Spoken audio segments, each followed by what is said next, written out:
We think that we're going to be happy by getting a person, but you'll never be happy by getting a person that doesn't meet your needs. It doesn't matter how impressive you think they are. That's the danger, right? That's the trap people fall into. I've fallen into it. One of the world's leading dating and relationship coach. He has helped millions of people find love. Matthew Hussey. We write people off at lightning speed.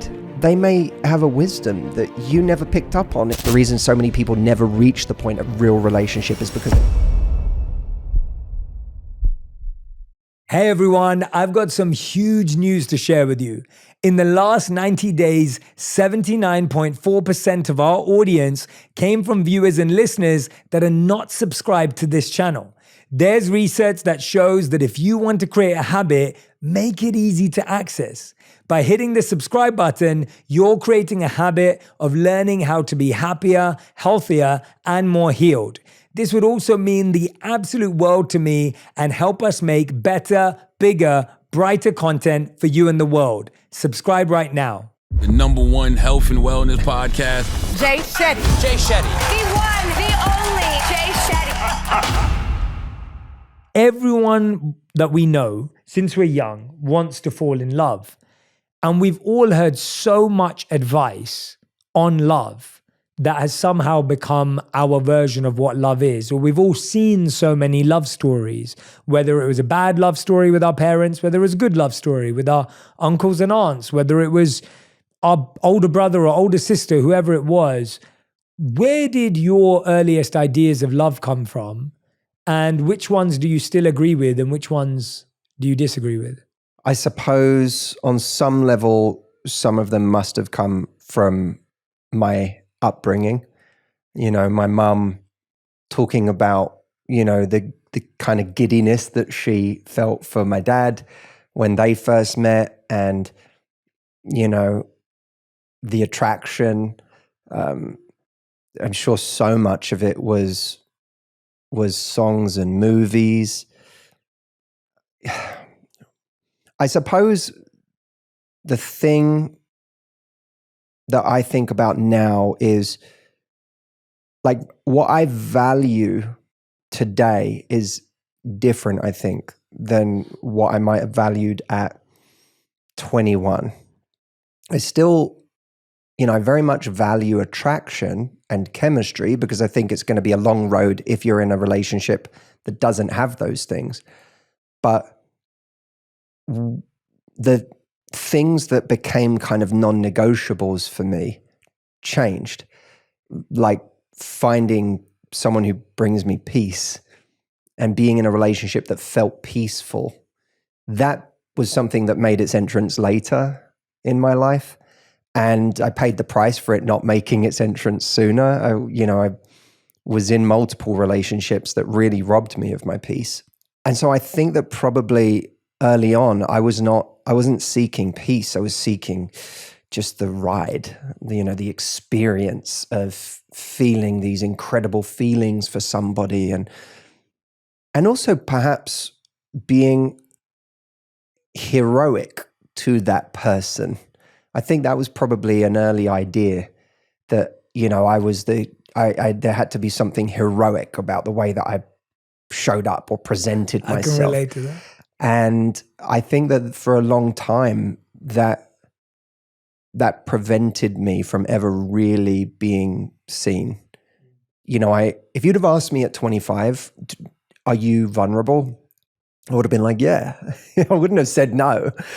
I wasn't self-aware about it, but like there was a lot that I never really brought forward about myself. I think that we are very good at like, you know, we all tell the hero's journey of our life, and we love that, right? Because it's a kind of, here's where I was and here's where I am now. You know, whenever you hear like a rags to riches story, it's back then I was in a bad spot. Now I'm in an amazing spot. And I remember I used to tell stories like that in my life. I could be dating and telling stories like that of where I'd come from and where I am now. And there was nothing really vulnerable about those stories. There was still the story of like how I'm awesome, because it's a hero's journey, you know, but It's a lot harder to be like, here's what I'm struggling with right now, or that thing that you just did just made me really jealous and insecure, or, you know, I'm feeling emasculated. right now. Like those things, my God, like that, to bring that stuff forward for me was I didn't realize how hard it was and how terrified I must have been of doing that, and how deeply unworthy I felt to be able to really show someone who I was and still feel like I'd be loved afterwards. You know, I'd get like a vulnerability hangover at the end of, and by the way, sometimes it did backfire. I remember, you know, when I was trying on the whole vulnerability thing, I remember saying to someone about a moment in an evening that had made me insecure. I remember talking about, like, I didn't want to, but could tell I was being passive aggressive and cold, and the walls had gone up. And so I was like, I'm not being, that's the hard place to be, right? When you know you're not being your normal, fun, loving, happy self, but you're also not being honest about what you're feeling. So you're just in this weird no man's land of like being unpleasant to be around. And I realized like this, I can't hide how I'm feeling right now. And instead of like gaslighting this person that I'm fine and I'm not, let me just share something that made me insecure. And it really backfired. Like this person said to me, I find that, this is the literal words that were said to me, was I find that really unattractive. And it crushed me because I thought, I was like, in my head, I was like, I'm never doing that again. I remember living with my friend at the time, and I walked to his room and I was like, I can't believe what just happened. Like, I'm such an idiot. And I didn't say, wow, that was really lacking in compassion from her side. That was like the depths of my own like lack of compassion, self-compassion, was that instead of saying, wow, that was a really, that was kind of a mean and response lacking compassion. Instead, I went, I'm such an idiot. I can't believe I said that out loud. Like, why did I reveal that weakness? And it took me a little while to recover from that, because it reinforced, that was the dangerous part, is it reinforced this idea that I needed to be heroic at all times. And not to have those weaknesses, and that it was, those parts of me were contemptible if people knew about them. That's so powerful. that was a big thing for me. I think thinking I had to be a hero all the time, and not realizing that a real relationship is so much more interesting than that. Wow, man, so powerful. So many things to unpack. One of the things I want to start with is, what is the difference between a peaceful relationship and a boring relationship? Oh, Because I think that... Great question. That's a great question. Because I think a lot of people think of peaceful as boring when we're not emotionally mature. So I can relate to what you're saying, where you actually want a relationship that's kind of like chaotic and up and down and passionate, and then we love each other, we hate each other, you know, there's that kind of energy, there's something. And we kind of do that in a lot of our lives. And by the way, we do that even in marriage and relationships, where we can often invent drama because it's too peaceful. And I've had friends who've reached out to me and said, Jay, I keep creating drama in my life because that's what I'm used to. And I don't know what to do with this guy or this girl because they're actually peaceful. So people are scared that peaceful means boring, but you've just said you like a peaceful relationship. I know you're not a boring guy.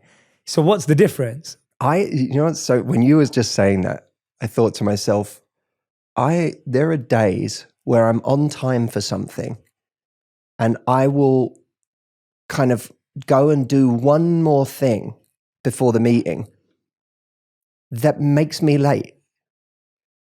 So that I have to like make a game of getting in the car and like finding a way to like, how can I still like, the GPS says I'm going to be there in 2 minutes before, but I've made like shaving off a minute. Like, I was on time. Yeah. Why did I do the one more? Nothing was going to go wrong if I didn't do that one more thing. Yeah. Why did I do one more thing that made me late? And I had to realize at a certain point that was like my nervous system. I grew up around, like, my dad was always late for everything. I learned that from him. I used to hate it, by the way, but like I had also then adopted it. I'm not that way anymore in my life, but like I realized like I have an addiction to this feeling, this like mini drama of, am I going to get there on time? Which creates this little mini drama in my day for like 10 minutes. It's like an adrenaline rush. I'm like, and it's a horrible feeling, really. It doesn't feel good. It feels like stressful and anxiety inducing. And now I'm going to come across as rude and disrespectful with someone's time. And I'm like stressed. But it's like my body is used to that. I'm not used to like getting somewhere on time and like have 10 minutes to just chill. And like, that's a new feeling that can feel boring. Mm-hmm. So in terms of a relation, I think we do it everywhere in our lives. In terms of a relationship, I knew when I met my wife, Audrey, that I had found peace that wasn't by any means boring because I felt at home. I didn't just feel safe. We can feel safe and very bored, right? We can feel like I'm with someone who is very non-threatening. I feel like this person's not going to leave me. I feel like I'm very safe in this situation, but I don't really this doesn't feel like my person. I just feel safe. And when you haven't felt safe for a long time, sometimes that's a very lovely feeling on its own, just to feel like I'm no longer in an abusive relationship, or I'm no longer in a relationship with someone that makes me second guess myself all the time, or feels like they're going to leave me at any moment. But eventually we will get bored in a situation where the only thing that's presenting as a positive thing is the safety we feel. But in this relationship, I felt at home. And I felt like I felt more seen than I'd ever felt before. I really was astonished to the extent to which this person got me, and that we seemed to get each other. And the first night we met, we spoke for 8 hours straight, literally. Like everyone else was like partying and doing that, and we talked for 8 hours the first night we met. There was an attraction there that made us talk to each other. It's not like we started talking to each other in the first second because we knew we were such great conversationalists. Like we started talking because there was an attraction, but then it felt easy. It felt like home somehow. It took me a minute to realize that, by the way. This wasn't a love at first sight story of like, and then everything was smooth sailing, but it took me a while to realize, oh, this feels like home. I'm more of myself around this person. And I think that's a beautiful thing to find, is someone who makes you more of yourself. And of course, I think you can't, if someone says to me, I've got zero sexual attraction to this person, that's a problem. That's a genuine problem. You have to have some form of attraction to the person you're with. Now, by the way, does it need to be the greatest attraction you've ever felt for anyone in your life? That trips a lot of people up, because I always say don't comparison shop for chemistry. It's one of the things I talk about in the book, because I think we're always comparing whatever is in front of us with the peak of our chemistry that we've had with someone that we can't seem to get over. But you only have to take a look at what are the situations that we find hard to get over. Like what was that peak of chemistry and attraction? And it's often in situations that were entirely unsustainable. It's, you have a holiday romance with someone and oh God, like I'd love to feel that animal attraction for someone who was good for me and who I had a long-term relationship with. And it's like, well, how long did you know that person? 2 weeks? They didn't have to do very much. Like it's easy to create the conditions for chemistry in that kind of a situation. The same is true of people who have a 3-month fling with someone where there's like, it becomes more interesting because it's flaming really hot and then it disappears. I had a woman who I coached who said, this person was the one, we had this amazing 3-month thing. And I said, what happened? She was like, well, he went traveling and he said he didn't want to continue the relationship. And for me, that's like literal fireworks. Fireworks, we look at them and they're really exciting.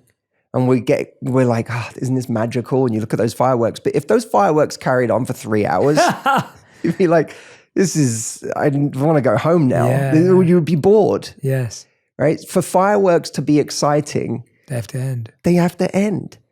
So we have to be very careful about comparing the like slow burn energy of a real relationship with like that fast twitch muscle of a short-term encounter or an affair that is naturally exciting because it's an affair. It's like, you know, this. Mysterious. Yeah. So I don't think you should absolutely have chemistry, but we have to be really careful with comparing chemistry with previous chemistry because that chemistry may not have lasted either if you'd actually got what you wanted. Yeah, and it makes so much sense. The idea the analogy you painted of the fireworks is a brilliant one because a real relationship is one that you don't want to end, and the chemistry-based relationship is one that has to end, right? It has to come to an end, and for it to feel meaningful. And a real relationship, you never want to end, and that's why it feels meaningful. And that's where we're kind of stuck in between. And the thing I hear the most, and I asked my audience and my team a lot of questions before this interview because I know a lot of my audience is dating, trying to figure it out. And one of the biggest things, which we touched on here, but I want to ask you about, is that people find it overwhelming with the number of options they have today. And I've spoken to friends who are like, well, this guy's great, but maybe there's someone greater, right? And we're constantly living in this, they're good, but maybe they're 50%, and maybe there's a 51, and then maybe there's a 79, and maybe there's a 99, because I can see someone else over there has a 99. And so we keep second guessing even the person in front of us, even if they are fulfilling our needs because of the overwhelming number of options. So when you said you felt at home, and you know, I think that's what people want to feel. They want to feel at home. They want to feel more than safe. But how do we know, or what have been the best signs and indicators that people can look out for that they're actually making things harder for themselves by wishing, hoping, wanting someone else? Or is that a sign that you're not with the right person, that you feel that there is someone who has more? It's such a tough question because I think it is a tough question. It's sometimes we're wanting something else because there's, you know, the person that's in front of us isn't compelling enough. There really is something lacking in that relationship. Mm-hmm. But I do think we have to ask ourselves, what are the things that I really must have for an amazing relationship? Like for me, when I was going to ask Audrey to marry me, I literally called up a friend and told him, and he was like, you know, why are you doing that? I'm just curious. Like it was almost like his way of testing whether I was ready or not, you know, whether I was just in some crazy like infatuation and I said, you know, I'm ready to build something in my life. I feel like for me, my dating life was just like hitting reset all the time. And it was honestly at a certain point making me anxious, like dating and being with different people. And it just didn't, you know, there was a time in my life where that was really exciting, and then it started to just go the other way. And I had to listen to that and go, this isn't going to work. Like this isn't where it's at. This isn't making me happy. This isn't bringing me peace. The way that I was dating it had almost like an addictive quality to it that was really unhealthy. And I thought, this isn't going to be a good look 10 years from now. It's not going to make me feel good. It's not going to bring me more peace, which is by the way, that doesn't mean that you know how to give something up. When you have those realizations, you might realize that eating healthier would be better for you, but it doesn't mean that you've trained yourself to be able to do that. But I got to a point where I said, I want to build something now. And with Audrey, I thought in my head, I was like, I'll never find a better builder. And I said that to him, like, I'll never find a better builder. This is the builder for me. Like, we're going to be able to do such amazing things together, and the life we'll have, and her level of empathy and compassion, and, you know, the person that I am with this person, the way she makes me feel, like that's truly special.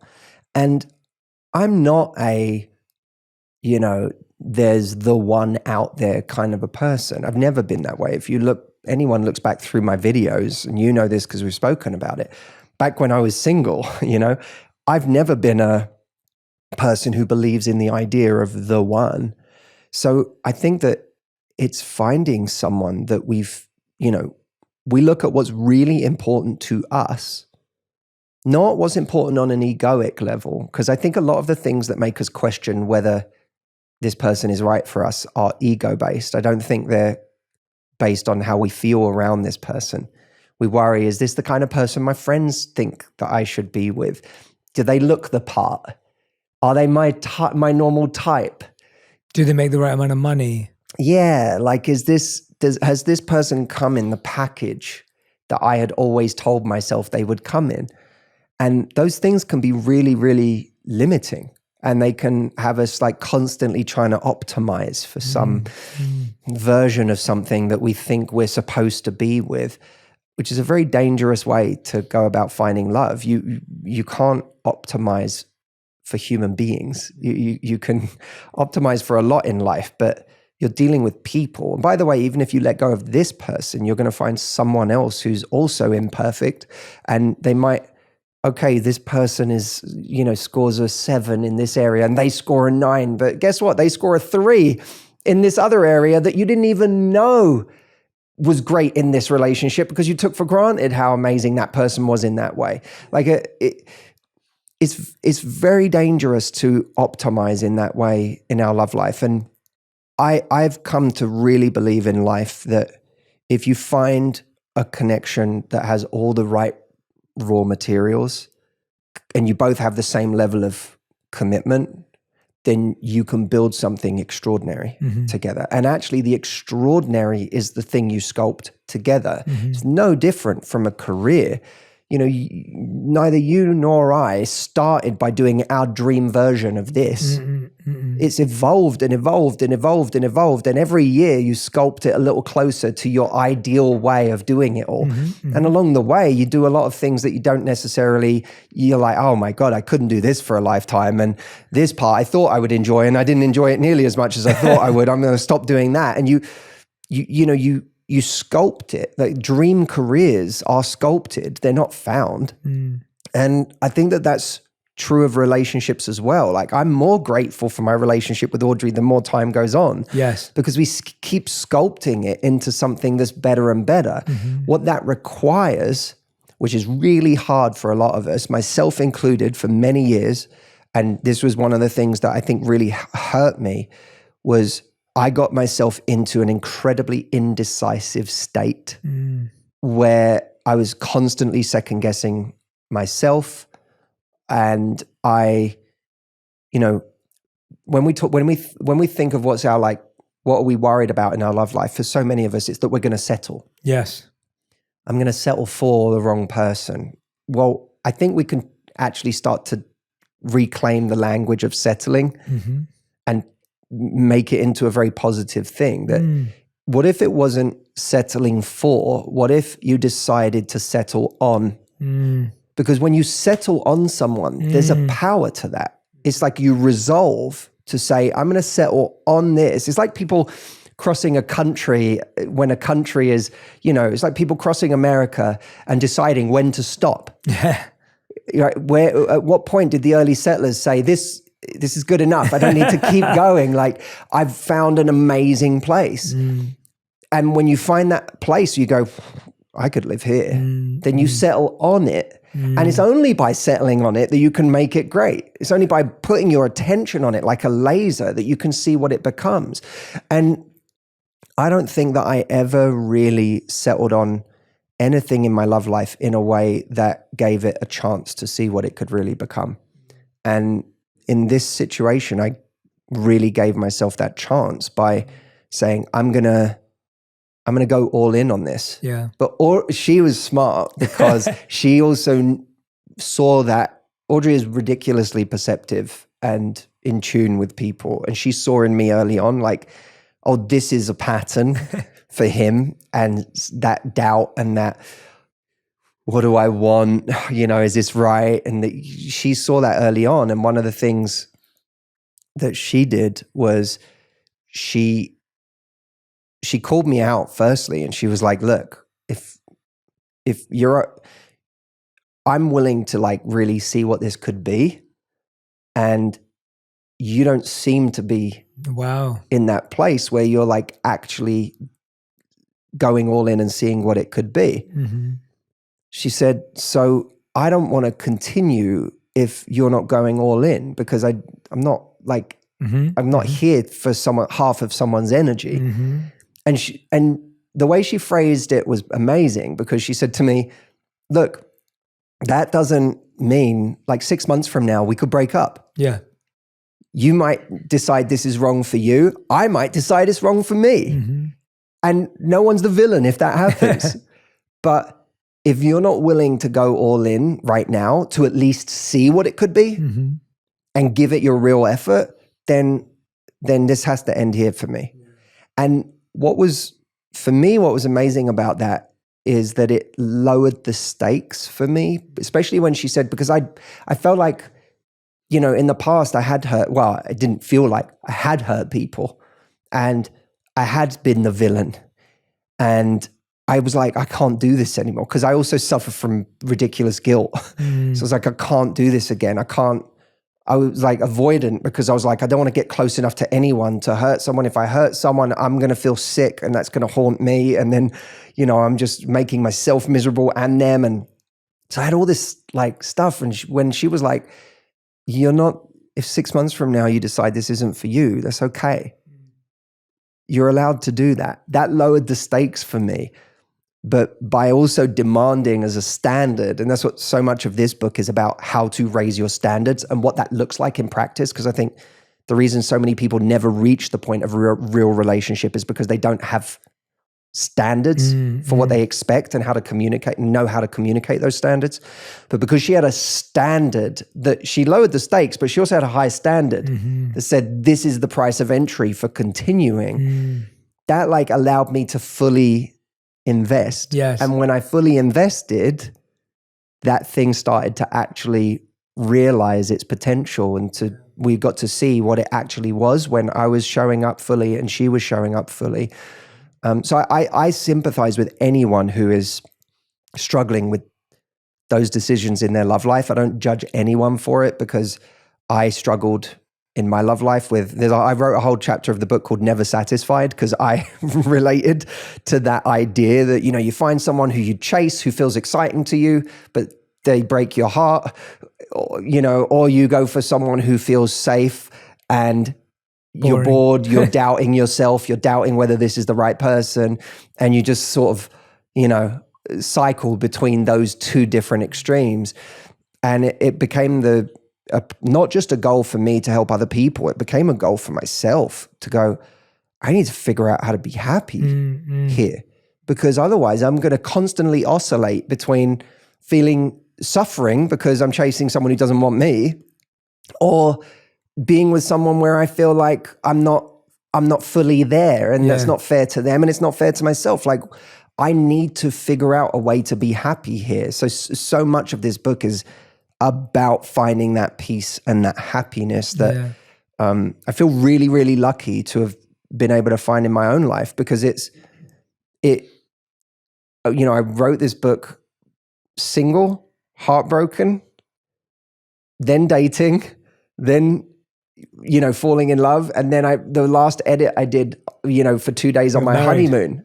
Like, that was a crazy arc for me. So it wasn't something that was created by a married person who was just like, here's all this answers. I was like, some of these chapters I wrote in the worst possible pain of my life. You know, you talked about standards there, and obviously that's such a big part of what you felt with Audrey in that moment. I think what scares us about setting standards is that we think it's going to scare someone away. So Audrey saying that to you requires so much self-worth in her saying, I may lose this guy if I say this, but I know that's where I'm at. You being vulnerable with that person many years ago saying, I'm going to open up about my life, and them saying that's not very attractive, I don't find that attractive. That was you again trying to demonstrate and be vulnerable.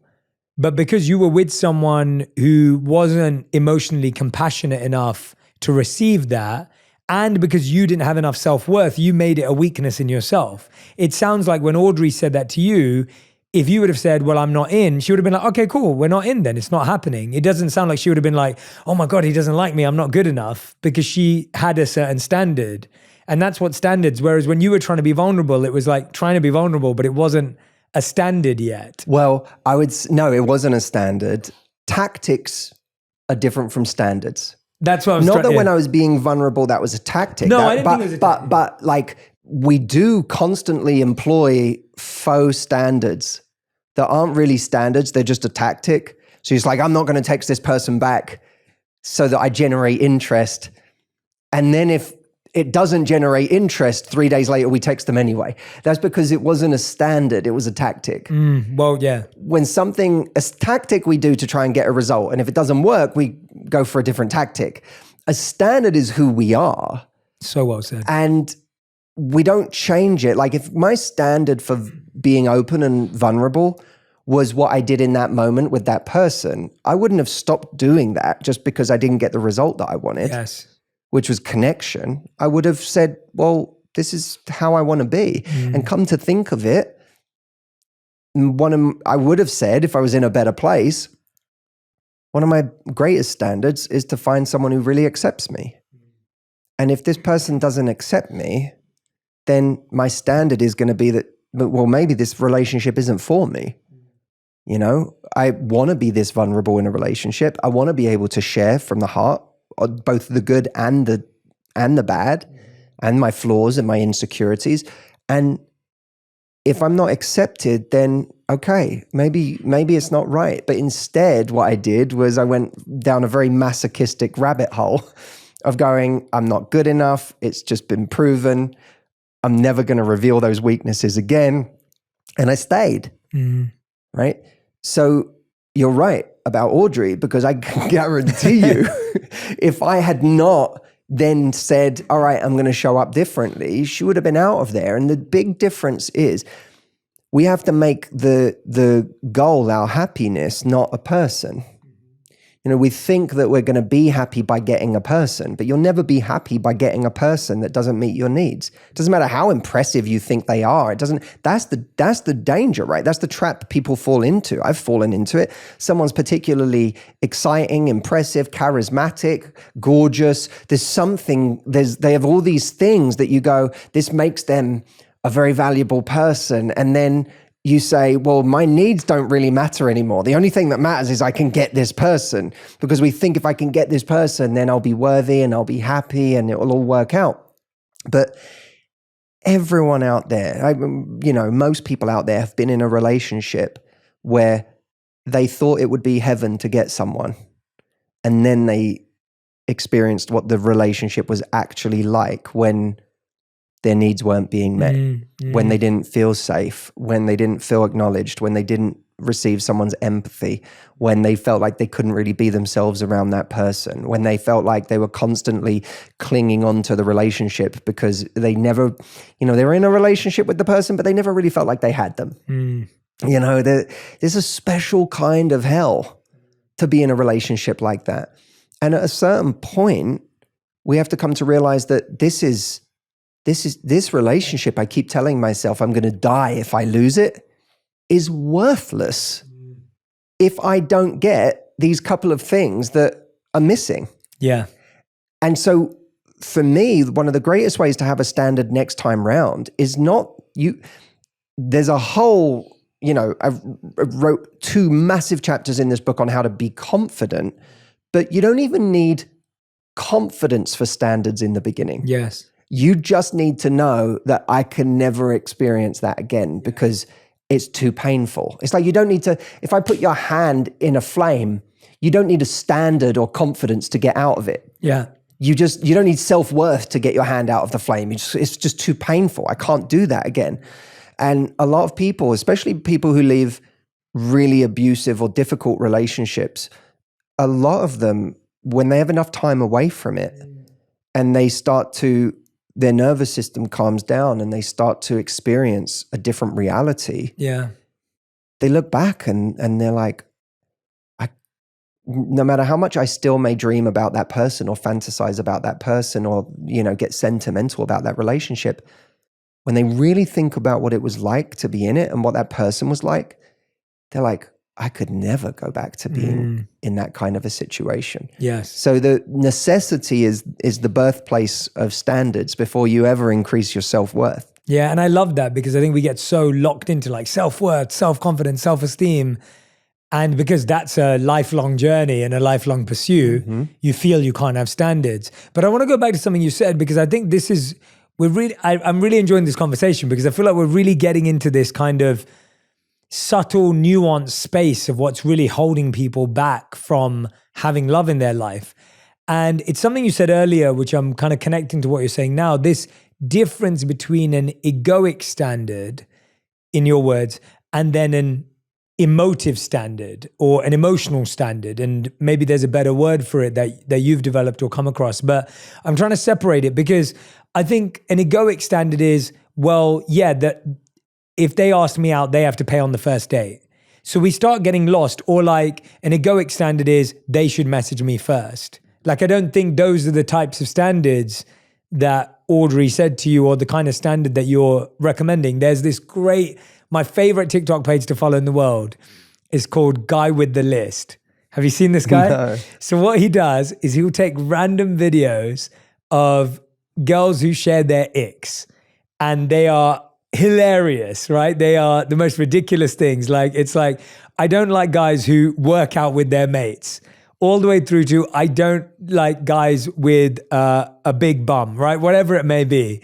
And this guy, what he'll do is he'll take the clip of a girl saying that, and then he'll go to his notes page in Apple and add it to his list of things of not to be.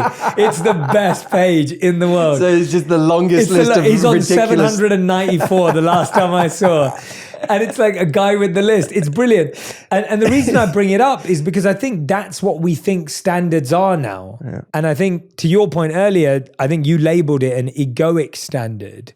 So walk us through how we transform our egoic standards into, I'm calling them emotional standards, whatever the right word is. How do we transfer them over? Because I think we think we're setting standards, but they're standards like, he's got to pay on the first date, she better text me first, I won't reply for a week, the example you gave. And I think that's what's tripping us up. Yeah, I think that it's almost like there's standards that arise from ego and there's standards arise from what's going to make us happy.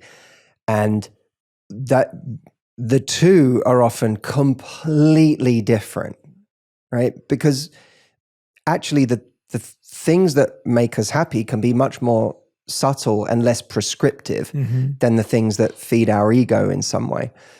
There's 2 points I want to make about this. Please. The first one is in relation to the kind of inherent judgment that is in so many of those icks and so many of those things. I would never want someone who's like this. I would never want someone who does that. We write people off at lightning speed. And not just entirely superficial things, but ways that people are not like us, right? So you've got people who are like, oh, if they're not into, especially like, your audience is into self-development. My audience tends to be into self-development. It's very easy for someone who gets into self-development to suddenly be like, I want somebody else who's into self-development. Yeah. Right. And I get that question all the time. Like, now that I'm doing all of this growth work, I want someone who can keep up. I want someone who's on my level. And I want to remind people, like, you weren't doing this 2 years ago.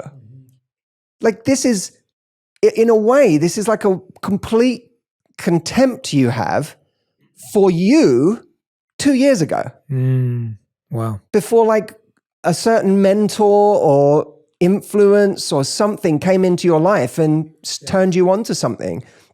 There's also a slight arrogance about the standards, these things we have, because it's, someone could have lived on a farm their whole life and they have no idea what self-development even is as a kind of idea, a concept, let alone that there's this entire industry around it. And they may have a wisdom that you never picked up on in the world that you grew up in. And that might be one of the greatest bits of synergy between the two of you, is the wisdom you bring and the wisdom they bring that's different and has come from a very different place, a very different way of living. So, you know, I think there's a lack of humility sometimes in thinking that people have to be like us and then judging them for the ways that they're not like us. And a lot of the way we judge other people arises out of a lack of self-compassion because we haven't really accepted ourselves. We haven't really, you know, I know every time I got punched in the face by life, every time like I took a big hit and I, you know, experienced a really bad heartbreak, that was a big one for me, like a very humbling experience for me. I experienced years of chronic physical pain. And when that happened in my life, I like truly just hit a kind of bottom because I just didn't know how I would ever, I tried everything in the world and I couldn't make this pain go away. And it started to basically not just ruin my life because I felt like I couldn't experience joy anymore. I was just thinking about my pain all day, every day. But it also robbed me of my confidence because I started to feel like, wow, no one's going to be attracted to this version of me that is so frail and fragile and doesn't feel like I really didn't identify as the heroic version of me anymore. I was like, I'm going to be perceived as pathetic by someone who wants like a strong person because I feel so on the edge of breaking the whole time. Because anyone with chronic physical pain knows that it's so centralizing, and even doing basic things can feel like it's too much. But my point is that going through those things in life, it allowed me to access a level of compassion for other people, because I was like, God, how many people have I written off in my life because, you know, they're this way or they're that way or they're, you know, and look at me right now. I'm like on the floor. Yeah. And I found that as I came to accept more of myself and be honest about my own stuff, and not just the things going wrong in my life, but even just difficulties. Like if you have a jealous moment and it makes you a little crazy, then you're not so quick to call other people crazy when they, you know, react to insecurity they have and it makes them do something extreme in that moment. You know, like she's crazy. You can't believe what she did. Like she's crazy. It's like you don't throw that around when you know you've done your share of like crazy because you were in pain and you didn't know how to cope with it. Yeah. You know, so I've found that the more I've like been humbled in life and the more I've become accepting of myself and compassionate towards myself, actually the more absolutely, it's made space for everyone else. Because now if I was single again, I wouldn't be writing off people on all of those things that I might have written people off for 8 years ago or 10 years ago. I actually think I would have more options, not less. Like people say, oh, I'm growing so much. I've got so few options now because few people are on my level. I'm like, if you're really growing, I actually think it makes space for more people because you become more compassionate and more accepting. And you see the soul of that person underneath those behaviors and the way they are, which kind of brings me on to my other point, which was when, you know, the person says they didn't pay on the date, they invited me and then, you know, they didn't pay for the whole check or whatever. I think we're not always good at getting behind why someone is the way they are. Like what's really driving the way they are? Does this person have the same values as me? They might do something different on the surface, but underneath that might be the same value. We just have arrived at different points. Like my wife's a vegetarian. I eat meat. Like we both love animals. You know, sincerely, I love animals. She makes jokes about me, you know, how much, you know, how I am with animals is one of her favorite things in the world, but I eat them and she doesn't. Like we've arrived at different places, but underneath it all is like the same beating heart. And I think that's the thing we're quick to write off when we make those really quick judgments about people. And that's not to say like there are certain, red flags that might come up with someone where you go, you know what, not worth finding out what's behind this because it's just too severe and I really don't like this. And it has been a major warning sign for me in the past. But I think that's different than taking something like, someone didn't pay half the bill or someone didn't pay the whole bill. And like, I know that I used to think to myself, I really enjoy paying the bill. Mm-hmm. But if someone didn't offer, for me, I would be like,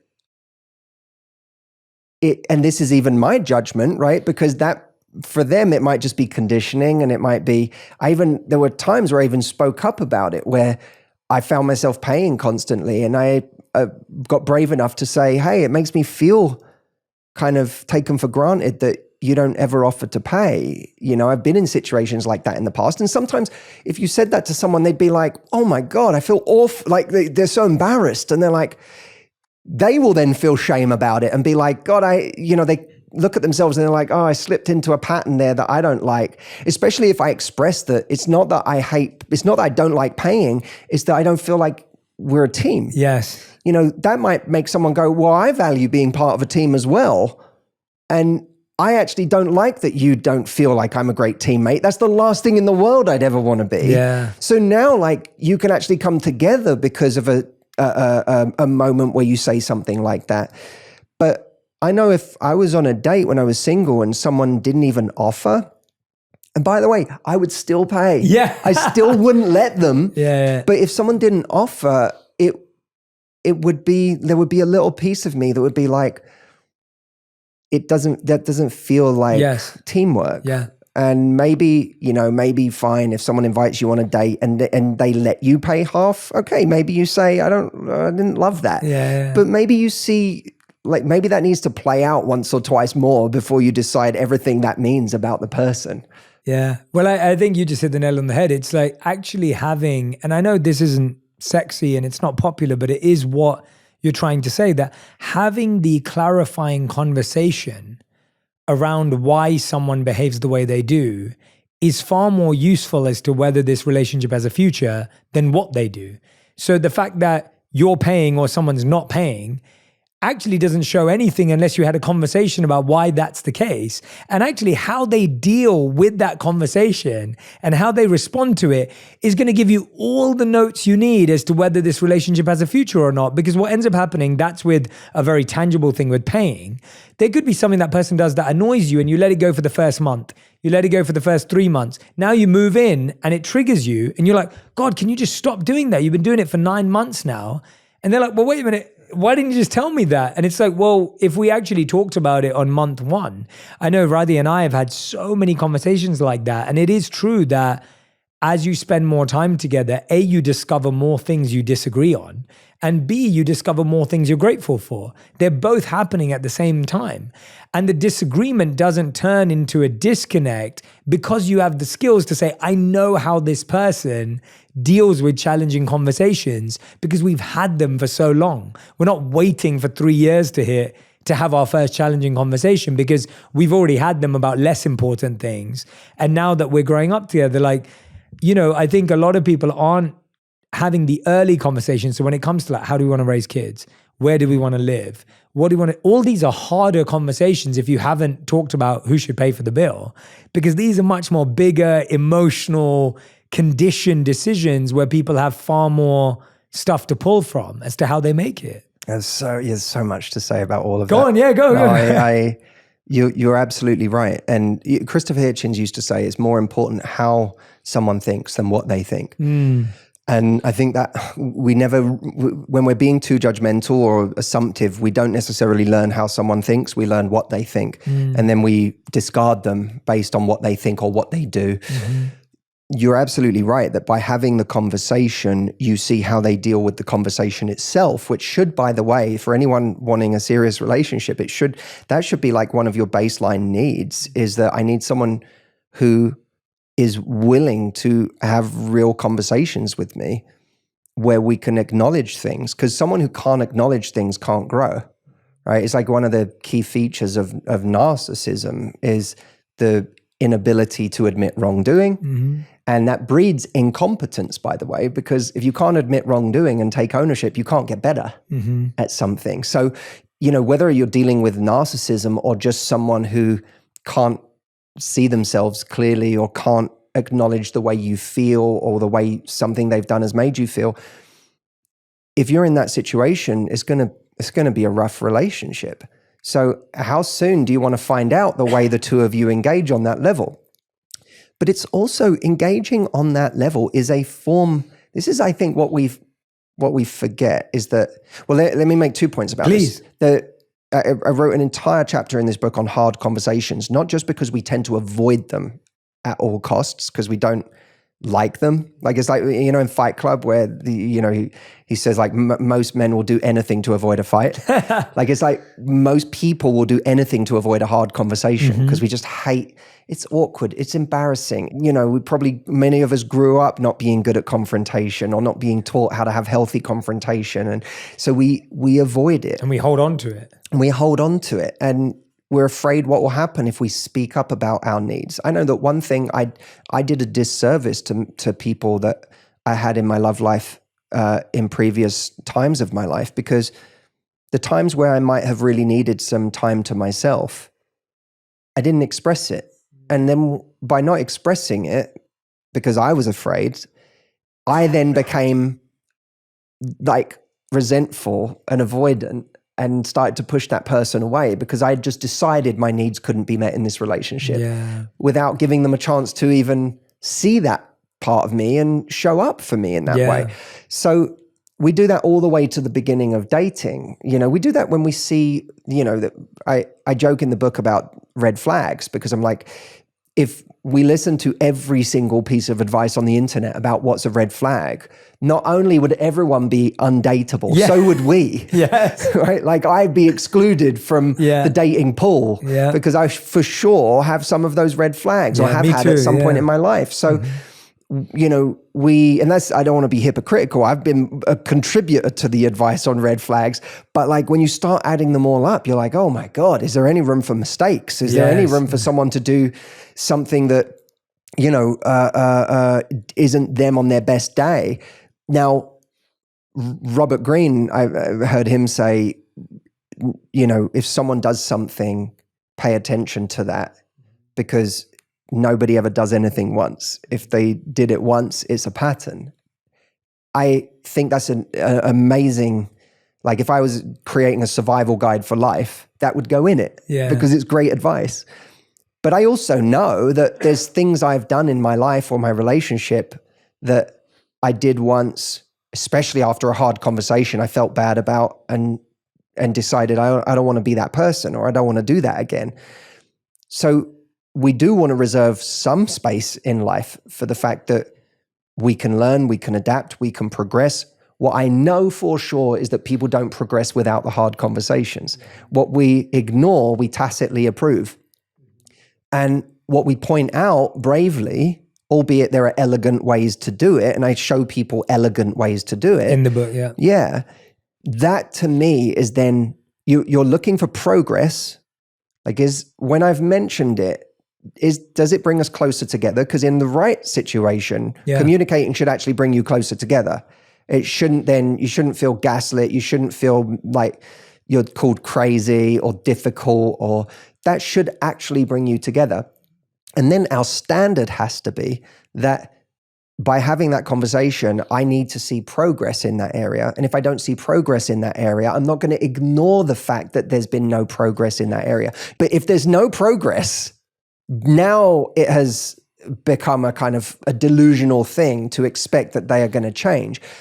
But I can't stress this enough. In our love lives today, everyone is really, really good at, and rightly so, this is what they're talking about is real, but we're really good at complaining about what dating is like today and how hard it is. Sure. And it is. Like, it is hard. Finding love is hard. It is the Wild West. There is so much bad behavior. There's So many ways to there's just so many ways for it to be bad.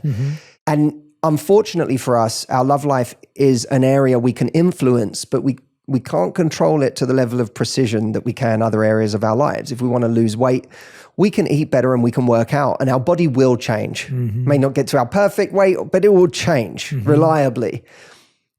In your love life, you can go on a date every day for the next year and still not find love. Or you can find love and 6 months later, that person cheats on you and leaves you and you're back to square one. It's a maddening area in many ways because we deeply want to find love. It is one of the most human of desires is to find love, and it panics us.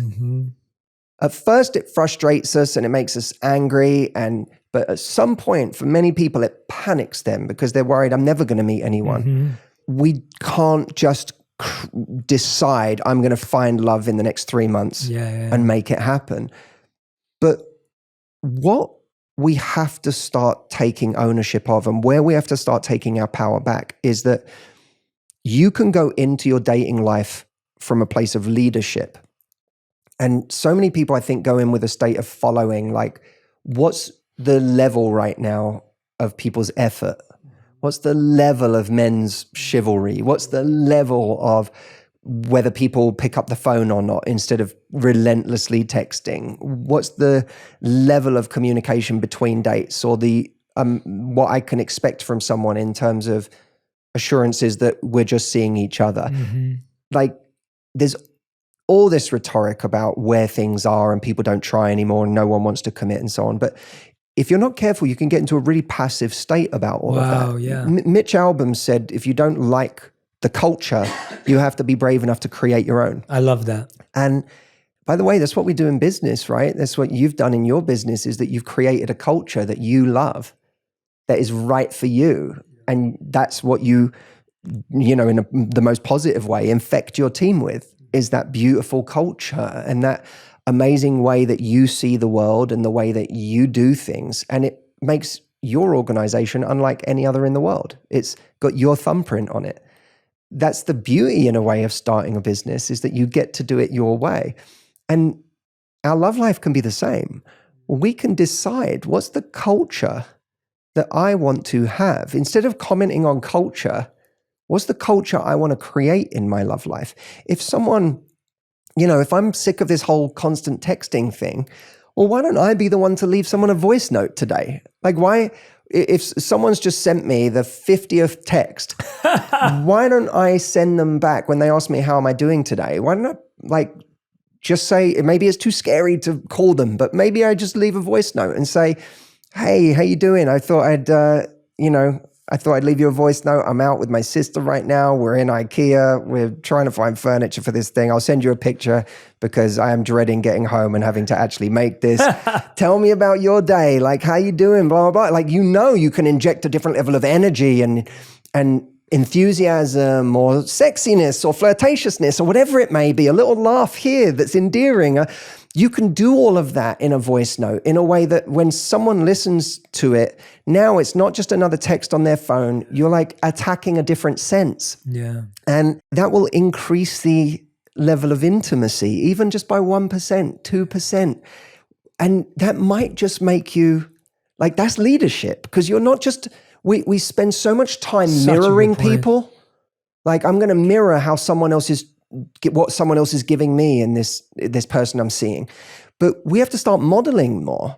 Like, don't get me wrong. If you model behavior that you want to see by being the one who picks up the phone first or leaves the voice note, and then they don't meet you there, then you can say, okay, I'm going to start to mirror their lack of investment. I'm going to start to back off. But you can't just be in a state of mirroring all the time. Like, such a good point. It works on every level, man. I was at my coffee shop this morning, and there's a guy there that really we always have like a really nice 3-minute conversation.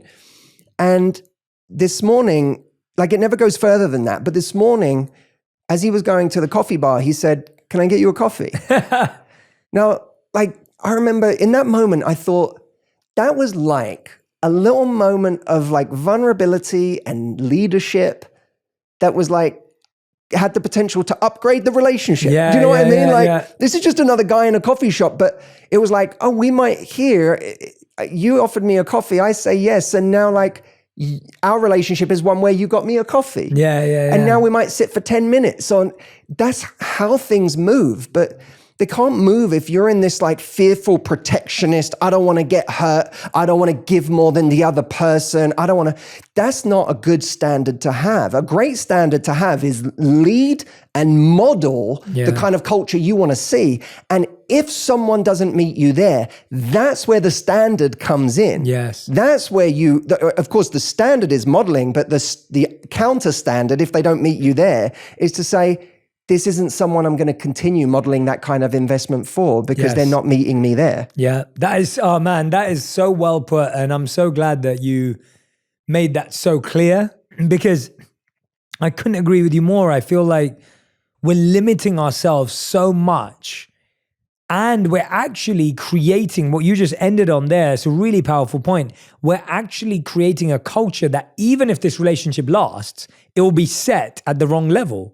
So the culture of that relationship now is we sometimes text, we rarely call. And now even if the relationship lasts and we do like each other a little bit, it's never going to change from that. So you're way better off setting the standard and the culture from day one and seeing if it develops and grows.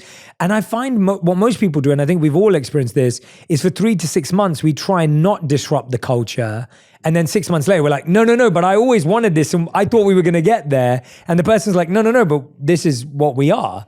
And I remember that Radhi, who's the only person I've ever been with since I left the monastery, like it was like, she was the person that I was fully clear with about who I was, what my expectations were, where we were. And thankfully, she was that back too. And we had some really hard conversations early on about some big things that were important to her, not important to me, not important to her. And what I loved was how we talked about those things and how we kind of navigated those things.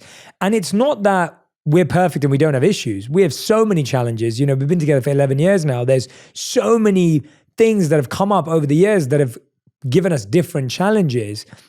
But the difference is we set a culture of how to deal with difficult things early on.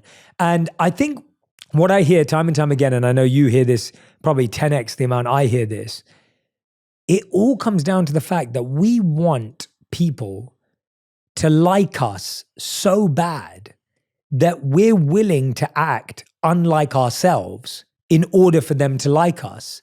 Because if they can like a version of us, then that's good enough for us. And so if the version is, I never bother you, I never text, I never call you, we will be that person for you because that makes you like me. We all love to be referred to as that person who's like, oh yeah, they're low maintenance. And we love that label. We're like, yeah, I'm low maintenance. And inside we're like, yeah, I mean, I've got way more needs than this. But guess what? I've set the culture of being low maintenance. Now a year later, they're like, wait a minute, you were low maintenance a year ago. Why are you high maintenance? Yeah, and there's two problems with that. One is that it can actually make it so that someone can't even really read us or our intentions. It's a bit like when someone is like, wants to be cool and indifferent. Well, there's a story I tell in the book of a friend of mine who was dating someone and then went on a trip. And he didn't really reach out to her on that trip. And by the time he got home after a few days, she said to him on the phone, the fact that you were away and you didn't really speak to me made me feel funny. Mm-hmm. Like it made me feel like you may have been sharing your bed with someone else. Mm-hmm.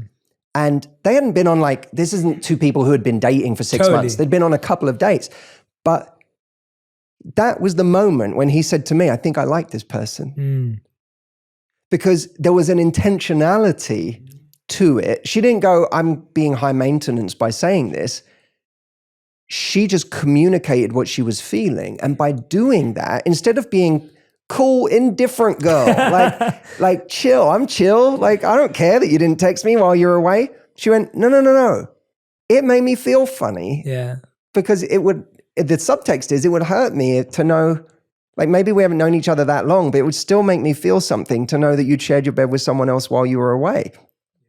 That's a very powerful thing to do, because if he's seeing multiple people in that moment, all of them playing cool, indifferent, whatever, he now sees someone who is actually telegraphing the kind of person she is, that she's a 3-dimensional person with real feelings, and that she wants something more. She is not the kind of person to date if you don't want something more. Mm-hmm. And by the way, even the first time someone gets like just a little bit jealous of something can be a moment of intentionality in a relationship. Because the moment you see someone's a little bit, like they convey a little bit of, even if it's playful jealousy, oh, I don't like, that made me feel funny. You're not allowed to text that, but whatever. You can go, it almost can make you like that person more, because you can go, oh, that's like, it's almost like you've telegraphed that we've gone to a new level where jealousy is even possible. Yeah. Because at the beginning, jealousy wasn't even possible. Exactly. Now it is. You must like me. I think I like you too. It's like we're so afraid of saying these things that actually telegraph intentionality, which is a really, really powerful thing. Yeah, but it all comes down back to the root of we're so scared, because we're scared that person will leave. And often they will, because their friends saying to them, oh yeah, man, they're psycho. Oh, they're obsessive, leave, right? And so we don't want these extreme labels. And I think often, so we're scared of looking unattractive. We're scared of being unwanted. We're scared of being rejected, right? That's the reason we don't say any of this, because we're like, if I say that, they're going to think I'm psycho, crazy, obsessed. And I don't want to come across that way. And so I won't say anything until 1 year on, which, by the way, they're going to think the same exact thing when it's a full surprise. So I want to talk to you about that. And then the other idea that I see a lot of that people get stuck on is when they say something, they say it as a demand or a command, where it's like, well, I expect you to do this. And that's where I think it's unhealthy, because I like someone being honest with me, but I also don't want that to be my progress report, because I may have a really good thing to say back.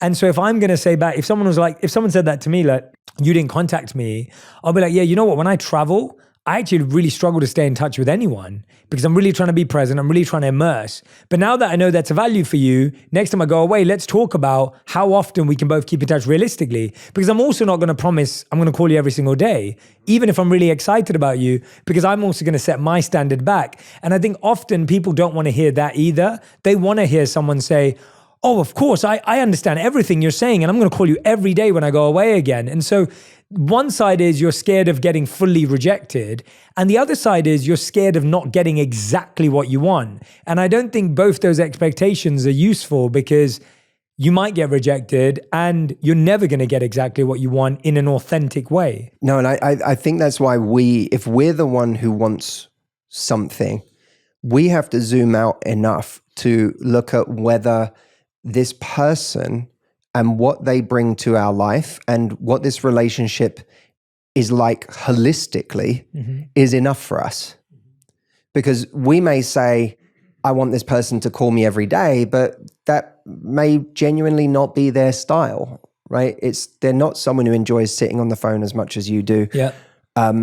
They might pick up the phone and call you every couple of days, but in the meantime, they will text you, or it's like you have to zoom out and go, how much of this relationship, not these moments, whether they call or not, how much of this relationship meets my needs? What are the fundamental things? Well, I need to feel safe with someone. Like, I need to feel like they actually want me, and that I'm not kind of investing under a misapprehension about what this is. I need to know at a certain point that regardless of our differences, we're giving this a go and we're exclusive, right? So that might be one thing. Another thing is I need to feel like, whether it's on the exact platform I might have hoped, I need to feel like I get enough communication, holistically in this relationship to feel like I'm actually connected to this person. If someone very rarely travels and then they go away and you don't hear from them a lot when they travel, that may not be a big deal. If they're on the road half the year and then they're not really connecting with you while they're traveling, that's going to have a much bigger impact on your life. It doesn't make them wrong, but it might not be enough for you. Yeah. And that's where we have to start getting really honest with ourselves. We get so caught up in who's right and wrong. And we don't spend enough time just asking, is it right for me? Does this person work well with me? Are we compatible? And compatibility is everything. You know, you can't, I talk about 4 levels of importance in any relationship or any person, any dynamic you have with a person. The first one is admiration. That's just you admiring someone. It doesn't mean very much. They may not even know you exist. The second one is mutual attraction. That's when you actually know you like each other. The third one is commitment. That's when you don't just like each other, but you're actually saying yes to the relationship. And the fourth one is compatibility, because actually love isn't all you need. Mm-hmm. You need 2 people who actually work well together. You know, is this person, you know, am I good at handling them and are they good at handling me? Mm-hmm. Like I think that's a pretty good barometer of a relationship. I came to this. That's a great one. Yeah, because you're going to come with your stuff. This nonsense of like, we have to come to a relationship fully healed. Who does? No one. Who? Like it's this idea that gets talked about that no one actually does. No one comes to, I'm going to make myself whole and healed and everything before a relationship. Good luck. And by the way, half the people who say that stuff, who have been married 10 years, they weren't that way when they met their partner. Totally. So we find imperfect people, you know, we are damaged vessels that somehow still work. And that's beautiful. And we're trying to find another damaged vessel that we go, oh, I understand the fabric of their challenges and what they struggle with, or at least it makes sense to me when I hear it. And, you know, I have compassion for it and I have empathy for it and I have affection for it even, and vice versa. And so now when we go through our inevitable things, we're just good at handling each other. So it's when we have a standard, we may not end up exactly where we want to be, but the ultimate standard of holistically, are you getting what you need from this relationship? That's a really important question that not enough people ask. And as a result, they suffer in unhappy relationships. Yeah. It's so interesting to get into that kind of, you know, to go beyond that superficial conversation of make a list of what you want and like, you know, try and find it out. And, you know, that kind of egocentric list that we get. Let's talk a bit about breakups, because I think the challenge is that everyone in their life goes through at least 1 or 2, maybe more, really painful breakups, whether it's infidelity, whether it feels out of the blue. Someone just goes, yep, not working out for me anymore. Whether it's different goals and different plans and priorities that emerge over time. And I think everyone who goes through a breakup blames it on themselves often, thinks that this is the end, there'll never be another person. And it feels like a really dark, empty road and a lonely road. And I think it's really interesting because there's so many, you know, pieces of advice and everything about like how to get over a breakup. And I've talked about that as well myself, but I just find that it seems to be a path that you have to walk and have to take. And there's no real acceleration, or there's not, as you said, there's not like, I'm going to get over this breakup in 3 months, right? There's no timeline or deadline that you can set on it, but it's just uncomfortable. And it's almost like sitting in discomfort. What do we do when we're sitting in that discomfort? Well, when you're in the depths of it, because there's different phases, right? Like there's certainly a phase of any heartbreak when it's genuine, deep heartbreak, where you are just questioning your existence, where you are like, I remember having my own heart broken and sitting on this the doorstep of my house with a friend of mine,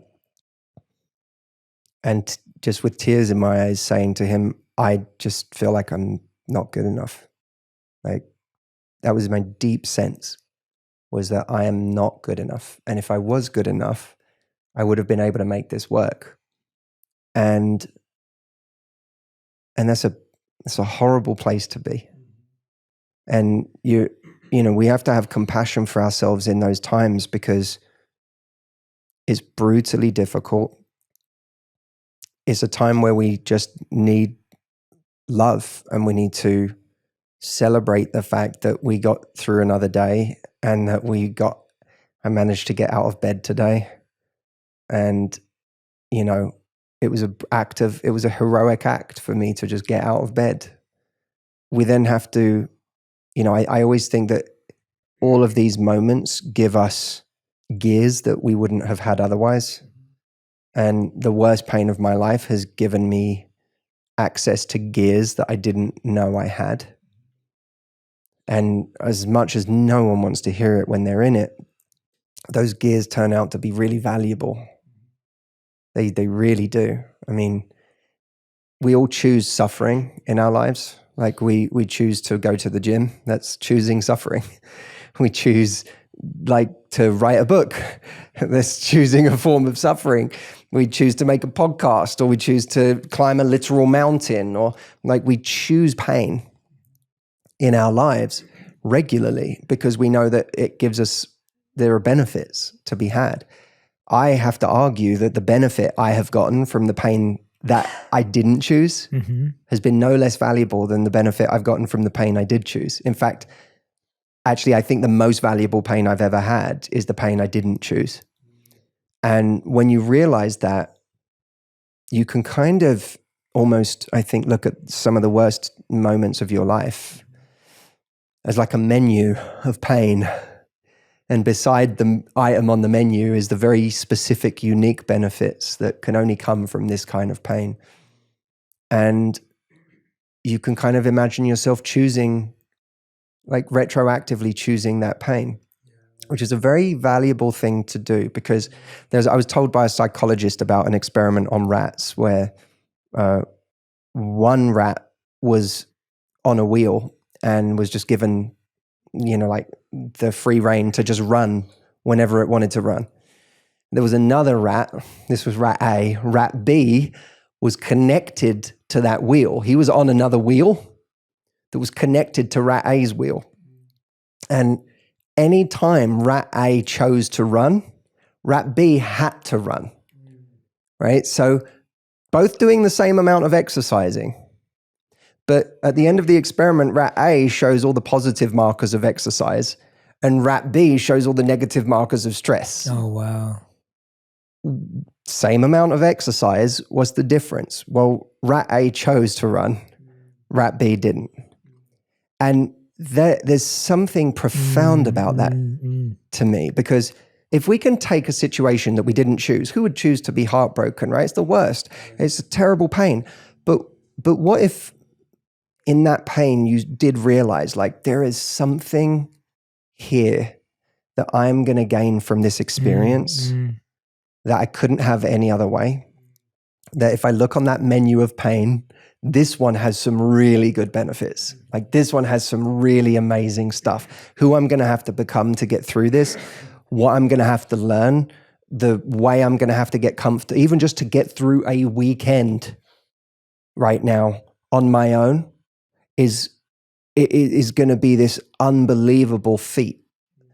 And to get comfortable in my own company and to sit in this pain, and there are such profound benefits from that. What if I did actually look at those benefits and say, they're so powerful that I'm going to choose this pain so that I can experience those benefits? And so you turn yourself from rat B to rat A, and all of a sudden you're not a victim of that pain anymore. You're the beneficiary of these exquisite gifts that you could only get this way.